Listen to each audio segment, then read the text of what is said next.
jagrati bhutani sanisha pashyato muneha.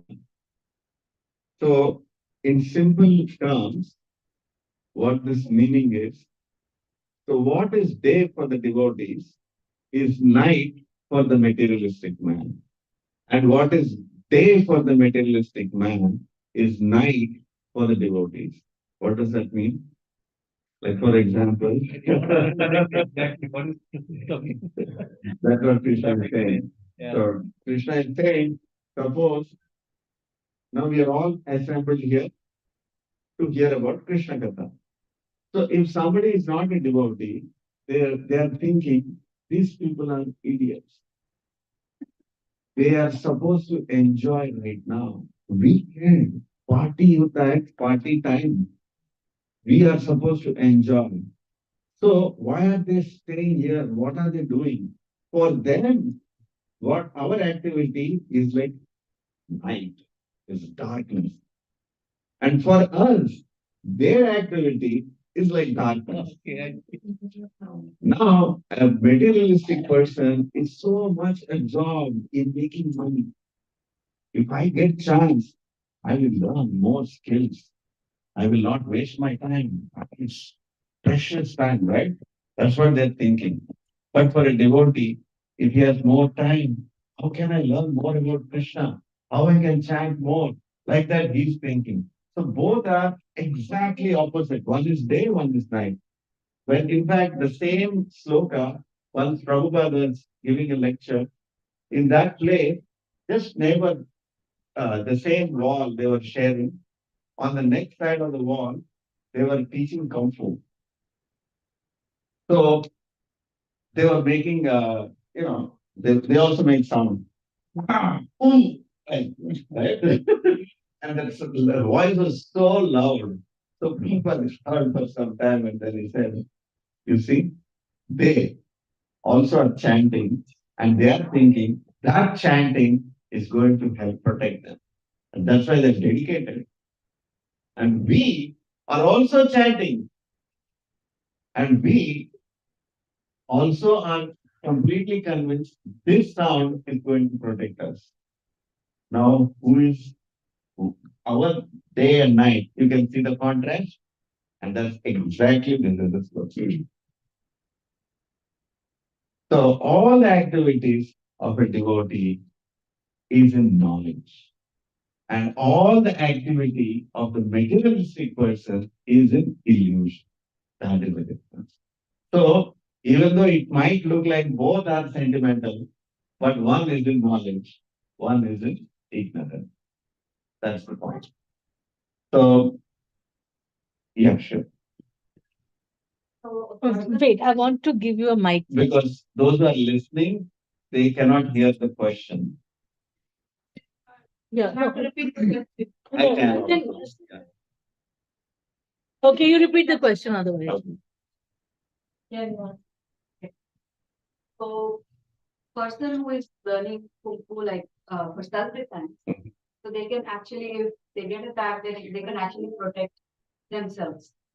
And the person who's chanting, you're saying, they also think they're protecting themselves.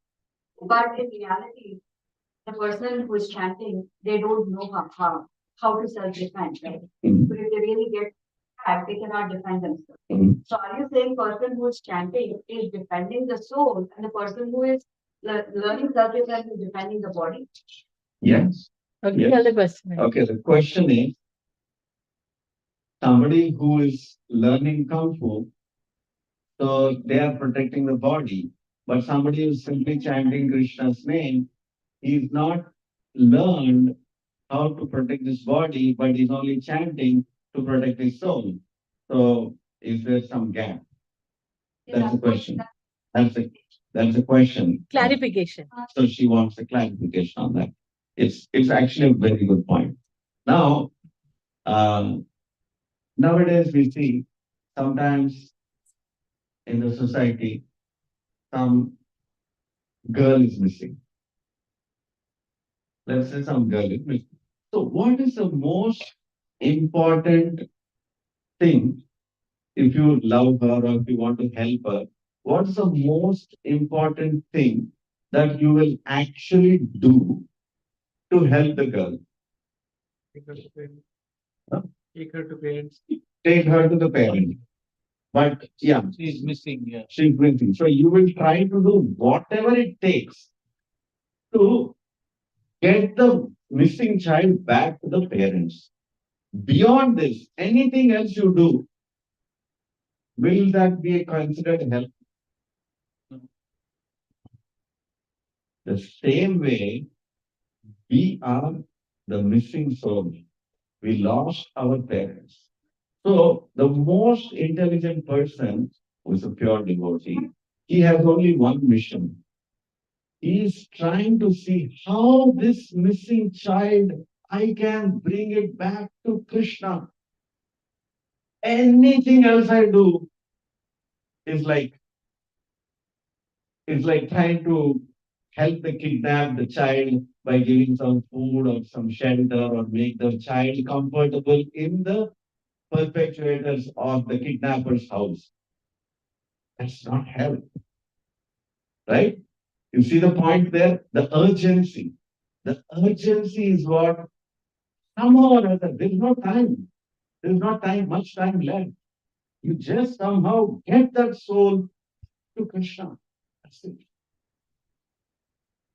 So in this process, there are so many ancillary verses from the Bhagavatam. You will see, Yasyasti bhaktir bhagavatir akinchana.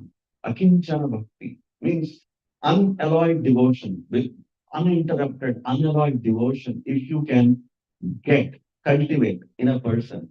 Most of the times we hear this, we want to bring our children to learn scripture, they have to learn good qualities, they have to learn this, that. So many times we hear this continuously from the parents. Yes, it's very important kids learn good qualities and all that. Bhagavatam says, let's say a scenario where you taught all the good qualities, whatever is mentioned in the scriptures to your children. But in the process, you did not get chance to teach them bhakti or devotion to the Lord. That only one point you did not do, but everything else you did perfect. In this example, like Ravana, is called Ravana Brahma. Is as good as Brahma. Everything that you can think of, everything he learned. But one thing he did not learn, how to become a devotee of Krishna. So Bhagavatam says, continues, on the other hand, if the other guy, you taught him only bhakti for Krishna, and you did not teach him anything else, he is materially considered failure also, because he has not learned anything. But one thing he learned, Krishna bhakti. And that person, even if he is born in a house of a chandala, that means he was a dog eater, in such type of a family, even if he is born, but he learned Krishna bhakti. That person is worshipable. That person is worshipable. That means you can see how much Bhagavatam is stressing the importance of the urgency of learning Krishna bhakti, because if you see the entire Vedic scripture, there are only three things. The entire Vedas is actually talking about Sambandha, Avideya, Prayojana. How to connect Atma with Paramatma, that's all. And the process is called Avideya, and the end result is you are happy with your father. That's all. Everything, so many Vedas are there, Upanishads are there, everything is there. Even if you learn all that, if you miss these 3 points, then really you didn't learn anything. That's the point. So, Vishwakshena Kathasuya. Now Utpadayet Yadi Ratim Tramayevahi Kevalam. So, that Vishwakshena means Krishna. Vishwakshena Kathasuya means Krishna Katha. If you cannot ignite that love for Krishna, after reading all the Vedas, and after chanting everything, after learning all your material qualifications, but that did not ignite. That prema, that love for Krishna did not ignite in you, then all your puja, punaskara, everything is called Rama eva hi kevalam. This is the verdict of Bhagavatam, first canto, first chapter, opening. This is dharma. People think I'm doing dharmic, is very dharmic. He does this, he does that. But all the dharma he does, then open his mouth, he will do all garbage comes out of his mouth. We have seen a lot of people like that. They'll put nice tilak, they'll put a kanti, they'll do everything else. But you see his personal life, all garbage. How to cheat people, how not even one good quality you'll find. That is why it is so important. Prahlad says, Kauma Ramachare Pragno. As soon as the child is learning to talk, teach him Krishna Bhakti. Otherwise, you are too late. So we are already too late. But nevertheless, Prabhupada is more kind. So he says, no problem. At whatever stage you are learning, learn quickly how to serve Krishna, how to become devotee of Krishna. That's all. Of course, he has given the standard right there, but we should know the difference. How to come to that stage. Every day, suddenly one day we cannot come to that stage. Baby steps, little by little, we will get there. But that should be the focus. So doesn't matter. If you can learn both, it's great. You can learn Kung Fu and become a devotee. That's great. But if you have the time and the bandwidth and all that, that's the priorities you have to check. Otherwise, if you cannot, somebody cannot think, oh, I don't have great voice. I cannot sing. Unless I become a great singer, I cannot become a devotee. No, there is no obstacle. To do bhakti, there is no obstacle. You cannot think, oh, I cannot chant slokas. I cannot become a devotee. No, you don't need any qualification to become a devotee. You cannot say that I'm small boy. No, even a small boy also can learn. Yes. So when did Prabhupada like in his first life, like not first life, but In the beginning. in which life did he learn how to learn Krishna consciousness? I don't know which life, but Prabhupada told that a similar question was asked. The question is, he's asking when did Prabhupada become perfect, basically. So Prabhupada answered candidly. He said, from my childhood, from my beginning of my life, the time I had consciousness, I do not recollect a time when I did not remember Krishna even for a second. So it started only as a baby. It's like his parents are. Parents are devotees. So Prabhupada was. And Did you not Prabhupada, say that his parents were like against his His wife. His wife. Yeah. Yeah. Prabhupada was actually translating Bhagavad Gita into English because that's his guru's order to preach Bhagavad Gita to the English speaking world. So one day while he was finished almost entire Bhagavad Gita writing in English, he comes home and he finds the transcript is missing. This is what happened. Then his wife actually sold it for Tuka. So that's the day when Prabhupada decided it's Krishna's signal. He wanted me to take sannyas for the greater good of the community. He became a sannyas. He left the family life and he took sannyas order. And then he actually. Almost like punishing his wife for that. No, Yeah, devotees understand. See what you have to see the outcome. The outcome is what how many people in the world got benefited by his act. Like no, he told his wife either you choose the tea because she bought she wanted to tea. buy tea. So he told today I'm giving you an option. You choose tea or you choose, me.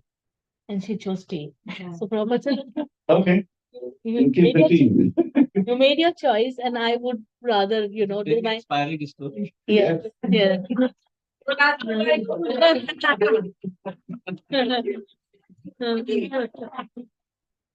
Prabhupada also has a very similar story. tell. She said that. We don't know. Whoever he sold, it was gone. So Prabhupada again had to write the whole thing again. He again.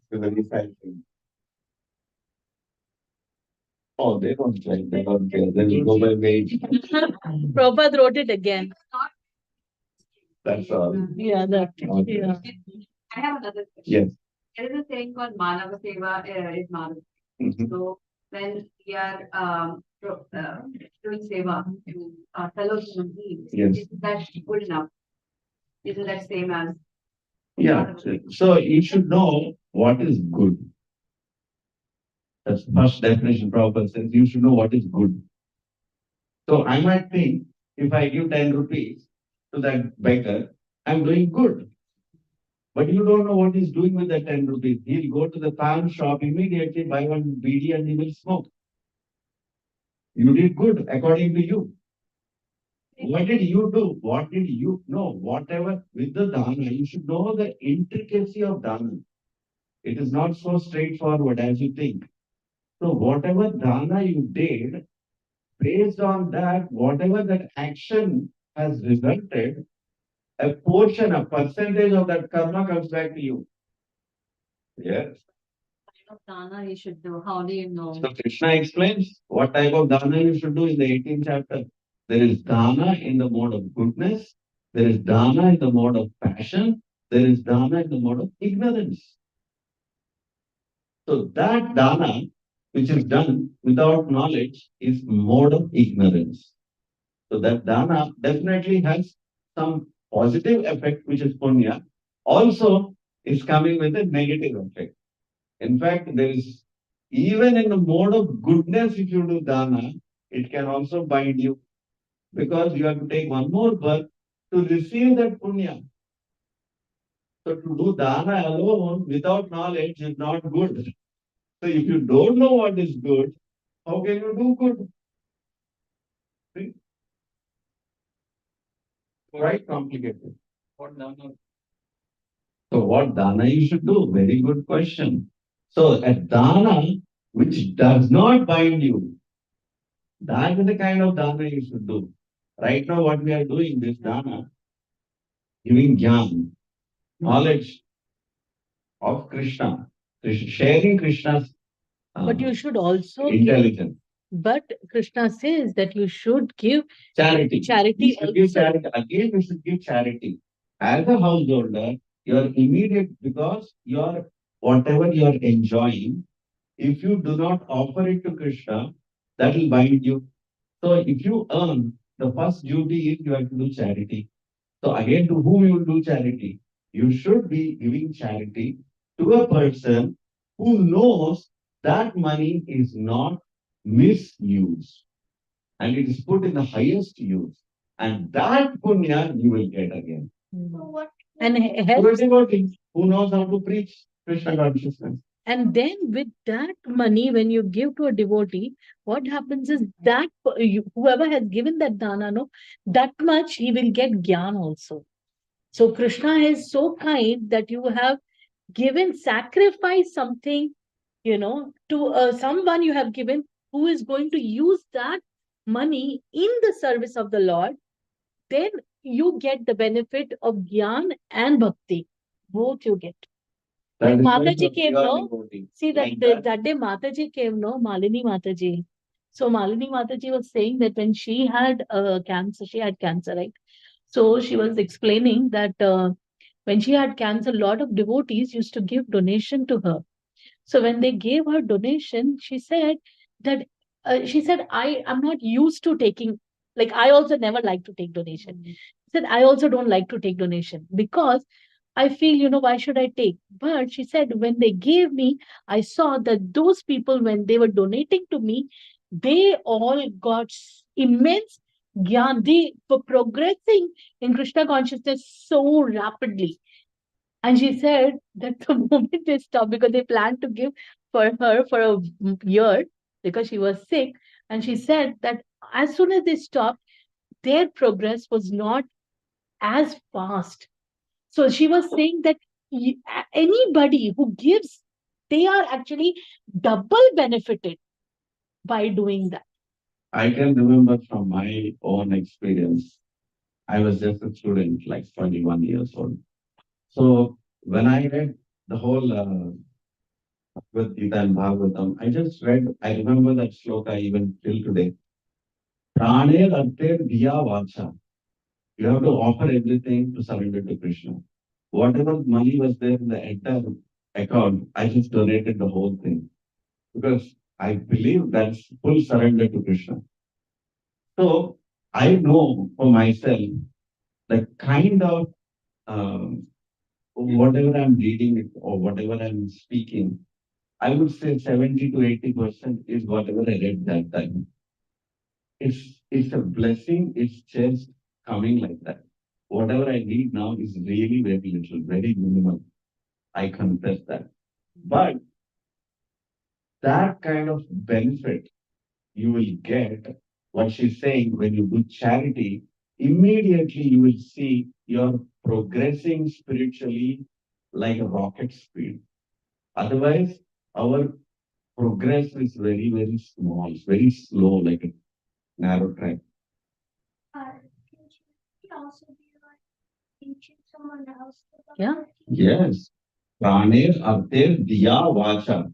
You tell the Almost meaning. prana means you have to dedicate your life, you have to give your money, you have to give your body, and your life span also. Vacha means also voice. Actually, 18th chapter, the last sloka, I mean, not last, I think it's the 70th sloka if you read, Krishna says, the best way to worship the Lord is if you can teach somebody how to read Bhagavad Gita, and if they can understand, you are teaching them how to worship the Lord with the intellect, with the buddhi. So buddhi is a tool, is used in Krishna's worship. That's the kind of charity you should be doing. If you teach somebody. You are teaching them how to engage their mind, intellect in the worship of Krishna. 1870. Basically teaching them to be devoted. Basically teaching them to get devotee. And when you do that, Krishna says, such a devotee is very priya to me. So you want to do something which pleases the Lord. Krishna is telling in Bhagavad Gita that that person who is giving this knowledge to another person, another devotee, is very priya to me. Is very dear to me. Exactly. Yeah, you were asking something. No, I like You forgot. Okay. if You have a question? Can we the gift and can we loosely call it gift? What is the difference between gift and dan? If there is difference. Nowadays people are giving gifts to people. So even that gift, what gift giving is an act which is recommended to give to devotees. Right. And to receive also, not only giving, to receive also, to give a gift and to receive gift, to give knowledge and to receive knowledge, to teach yajna and to make you yourself should do yajna and you should teach others to do yajna. These are the 6 activities of cultivating friendship with devotees of Krishna. Yeah. Six. 3 into 2. Oh, Yeah. You give and you accept. You give and you accept. Yeah. These are the 6 ways of developing a relationship. Yeah. Yeah. Oh, sure. Yeah. Yeah, that is the main You food have- for the Okay. soul. So Yeah. we will stop here and